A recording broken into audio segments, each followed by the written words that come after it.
Vamos continuar aqui o nosso estudo dos direitos fundamentais.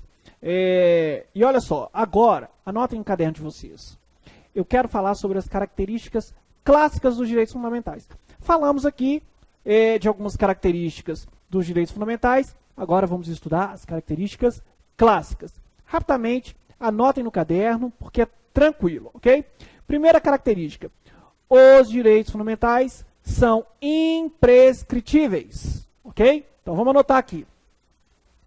Os direitos fundamentais são imprescritíveis. O que significa dizer que eles são imprescritíveis? Significa dizer que eles não prescrevem.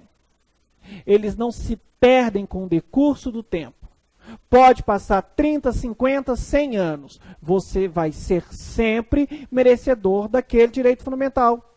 Você não perde aquele direito fundamental, ok? Portanto, eles são imprescritíveis ou uma característica dos direitos fundamentais é a imprescritibilidade. Imprescritibilidade. Pode aparecer como características dos direitos fundamentais em prova que eles são imprescritíveis ou que é uma característica a imprescritibilidade. Portanto, os direitos fundamentais, eles não se perdem com o decurso do tempo. Podem passar quantos anos forem, vocês, os destinatários, serão sempre merecedores tutelados pelos direitos fundamentais, ok?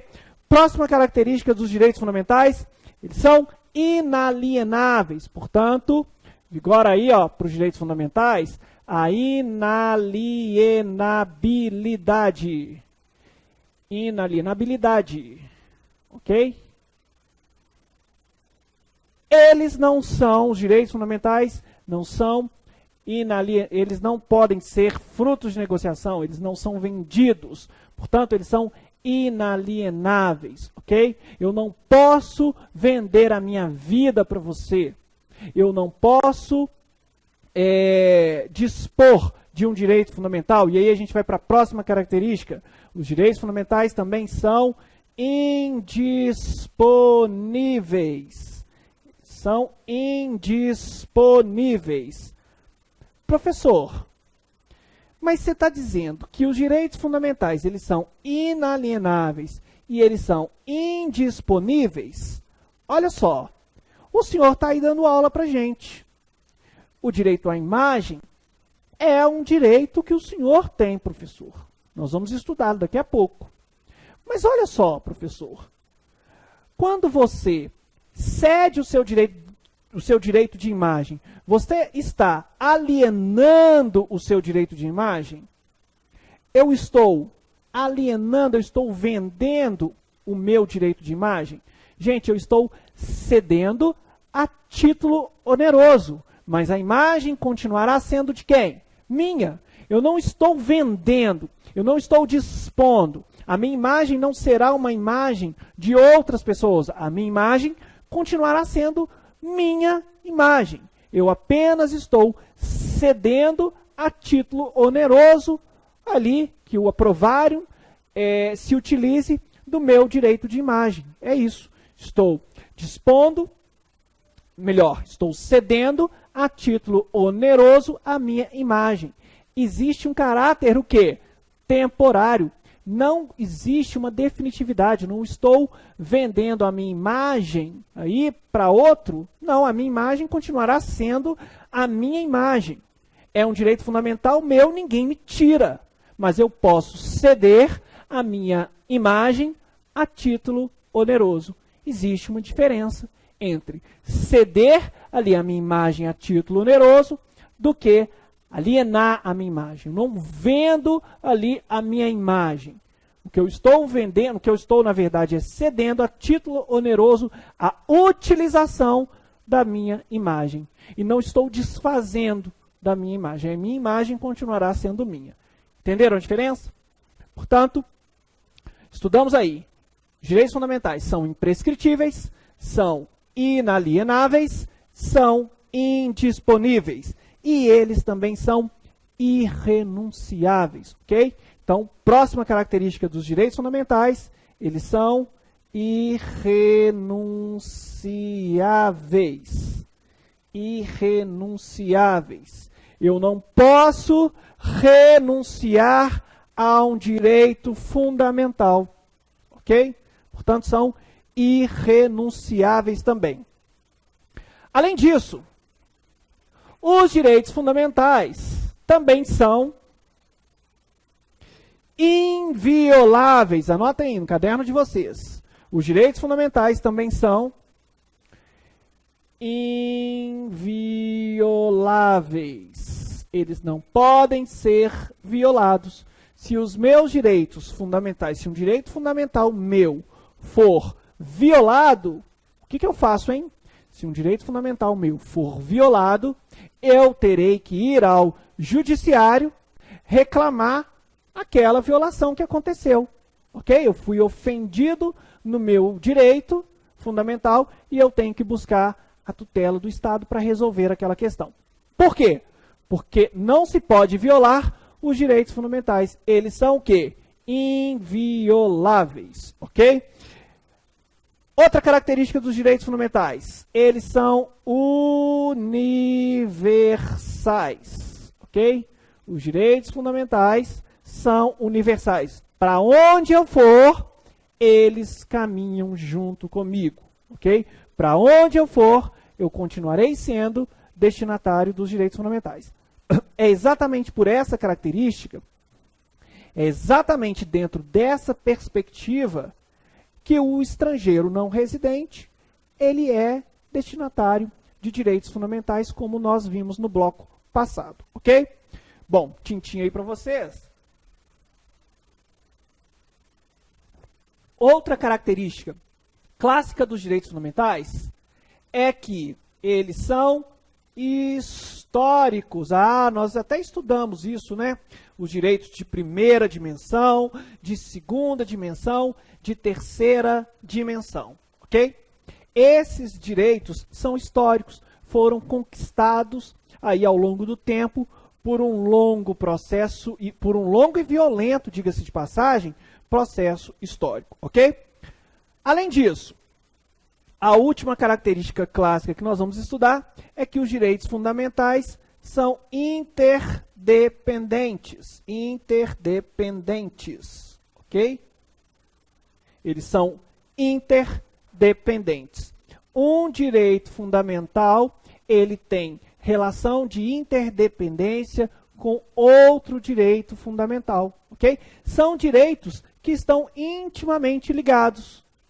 O direito de liberdade está ligado ao direito à vida, que está ligado ao direito de propriedade. Ora, eu sou livre para ter uma propriedade. Portanto, os direitos fundamentais, eles são também interdependentes. Ok? Beleza. Tendo estudado isso, agora nós vamos passar aí ao estudo importante de um outro tema relacionado aos direitos fundamentais, que diz respeito à relação dos direitos fundamentais com os tratados internacionais que versam sobre direitos humanos. Então vamos ver isso aqui. Olha só que interessante. Olha só que interessante.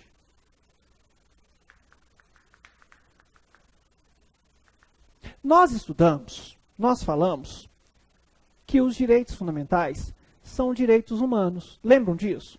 Só que são direitos humanos positivados, reconhecidos na ordem interna, ok?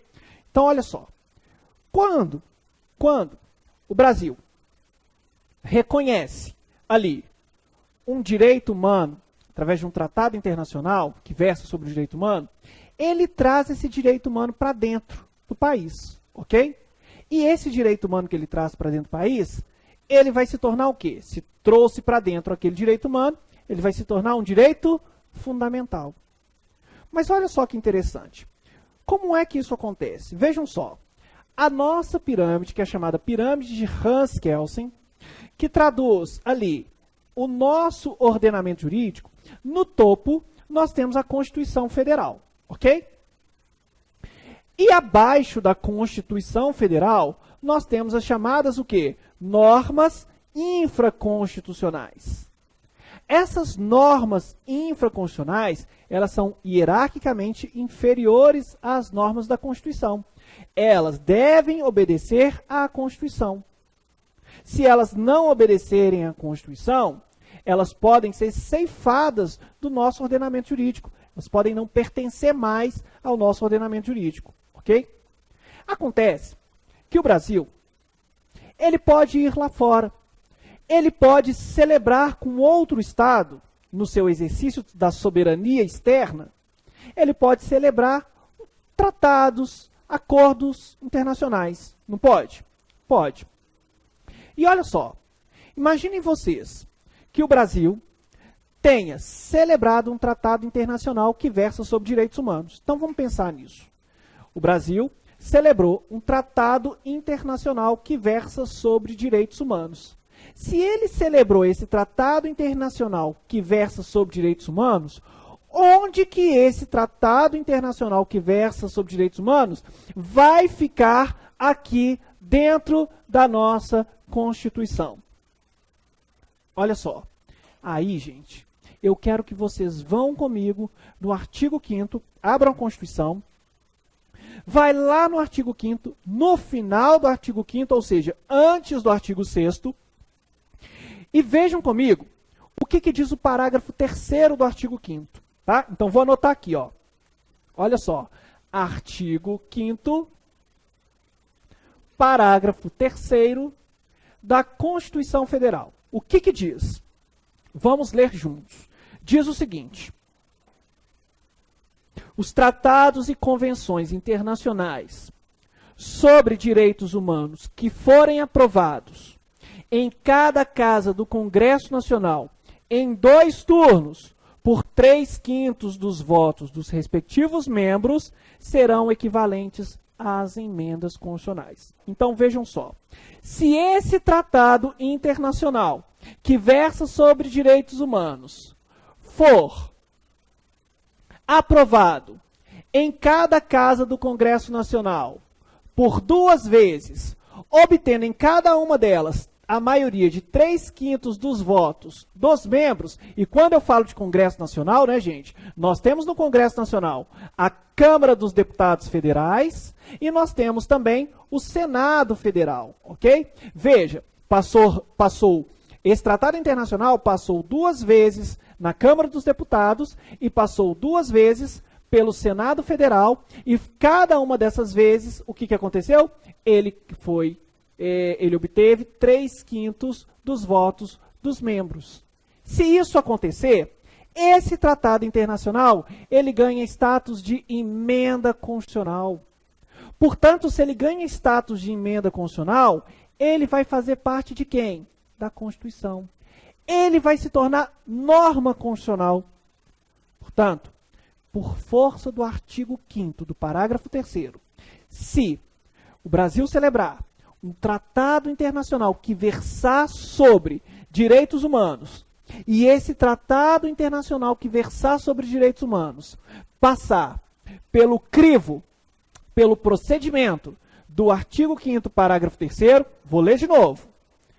Os tratados e convenções internacionais sobre direitos humanos que forem aprovados em cada casa do Congresso Nacional, ou seja, na Câmara dos Deputados Federais e no Senado Federal, em 2 turnos, por 3/5 dos votos dos respectivos membros, eles serão equivalentes às emendas constitucionais. Portanto, se tivermos um tratado internacional que passou por esse procedimento descrito no artigo 5º, ele vai ser o quê? Norma constitucional. Ele vai ser considerado emenda constitucional. Portanto, ele vai estar aqui, ó, no topo da Constituição Federal. Foi o mesmo que aconteceu com o Tratado Internacional, que foi aprovado e virou o Decreto-Lei 6949 de 2009, que versa sobre os direitos da pessoa com deficiência. Esse Decreto-Lei, ele é emenda constitucional, porque resultou de um tratado internacional que versava sobre direitos humanos e que passou pelo procedimento do artigo 5º, parágrafo 3º, ou seja, passou 2 vezes em cada casa do Congresso Nacional e em cada uma dessas vezes ele obteve aí a aprovação dos 3/5 de votos dos membros, ok? Beleza. Que bacana. Gente, isso cai muito em prova, ok? Portanto, dentro aqui da nossa matéria de direitos fundamentais, se vocês perceberem que a questão está versando sobre um tratado internacional de direitos humanos que passou aí, ó, que foi votado, obteve 3/5 dos votos em cada casa do Congresso Nacional por 2 vezes, ele vai ser emenda constitucional. Ele faz parte da Constituição, portanto, estará no topo da Constituição e será norma hierarquicamente superior às demais normas, o quê? Infraconstitucionais. Beleza? Aí, eu vou fazer para vocês uma outra pergunta. Professor, e se esse tratado internacional que versa sobre direitos humanos, e se por acaso ele não passar pelo procedimento do artigo 5º, parágrafo 3º da Constituição? Gente, se esse tratado internacional de direitos humanos que o Brasil celebrou não conseguir a votação suficiente, não for aprovado, por exemplo, só em uma das casas do Congresso Nacional e não foi aprovado em outra, sabe o que vai acontecer com ele? Ele não vai ser emenda constitucional, mas ele vai estar aqui no meio, ó. Ele vai ser Tratado Internacional de Direitos Humanos. Só que a diferença é que ele não, vamos escrever aqui, ó, não passou pelo procedimento do artigo 5º, parágrafo 3º da Constituição. Se ele não passou pelo procedimento do artigo 5º, parágrafo 3º da Constituição e versou sobre direitos humanos, sabe o que ele é? Ele não é norma constitucional. Ele vai ser chamado de norma supralegal. Ou também norma dotada de supralegalidade. Então, vamos repetir que isso cai em prova. Olha só. No topo da nossa pirâmide nós temos a Constituição. Se nós, enquanto Brasil, celebrarmos um tratado internacional que versa sobre direitos humanos, e esse tratado internacional passar em cada casa do Congresso Nacional 2 vezes, obtendo a votação de 3/5, a maioria de 3/5 dos votos, ele será Constituição, ele será emenda constitucional, estará no topo do ordenamento jurídico e será norma constitucional superior às demais leis infraconstitucionais.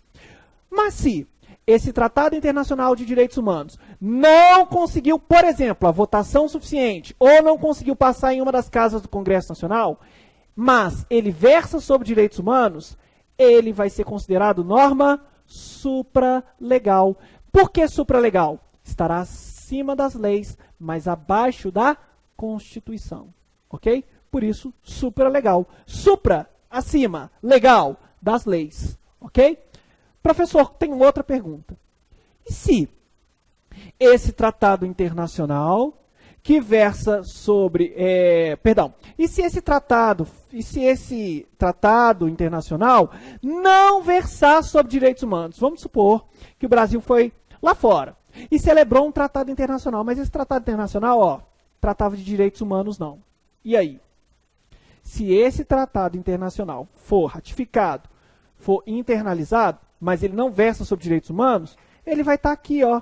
Ele vai ser norma, ele vai ser lei ordinária. Ele aqui, ó. Lei ordinária. Ok? Ele vai fazer parte do nosso ordenamento jurídico, mas ele vai estar no mesmo grau hierárquico das leis ordinárias, devendo obedecer o Tratado Internacional de Direitos Humanos, que não passou pelo procedimento do artigo 5º, parágrafo 3º, e devendo obedecer à Constituição Federal. Ok? Beleza, gente? Compreenderam isso? Isso é muito importante, porque cai em prova. Diz respeito à relação dos direitos fundamentais com os tratados internacionais que versarem sobre os direitos humanos. Ok? Então, próximo... Agora olha só. Está faltando 5 minutos para a gente começar a fazer um estudo diferente aqui. E esse estudo diferente nós vamos iniciar na próxima aula. O que vai acontecer? Olha só. o que mais cai na prova de direito constitucional, são os 78 incisos do artigo 5º. Ok? É o que mais cai. E eu vou trabalhar com vocês, começando a partir da próxima aula, o estudo de cada um dos incisos trazidos lá, dos 78 incisos do artigo 5º. Então, nós vamos falar sobre direito de igualdade, direito à vida, direito à liberdade, direito à propriedade. Nós vamos falar de tudo que está, os direitos processuais que estão previstos também, direitos dos presos, as penas, as garantias, os remédios constitucionais, estão todos previstos ali nos 78 incisos do artigo 5º, ok? Então veja, tenho certeza, tenho convicção de que o que nós iremos estudar nas próximas aulas, ou seja, os 78 incisos, caem em prova, vai cair. Ou cai 2, ou cai 3, ou cai 5, mas os incisos do artigo 5º, que são os direitos individuais, direitos e deveres individuais, sempre caem nas provas de concurso público. Não vai ser diferente na prova de vocês, ok? Portanto, eu preciso que vocês estejam com a Constituição. Nós vamos iniciar a nossa próxima aula no artigo 5º, caput, e vamos analisar inciso por inciso.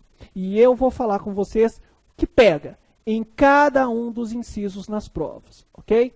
Então, ficamos por aqui. Terminamos aqui o estudo da Teoria Geral dos Direitos Fundamentais. Próxima aula, artigo 5º, iniciaremos os estudos de cada um dos incisos do artigo 5º. Grande abraço para vocês, até o próximo encontro. Tchau, tchau.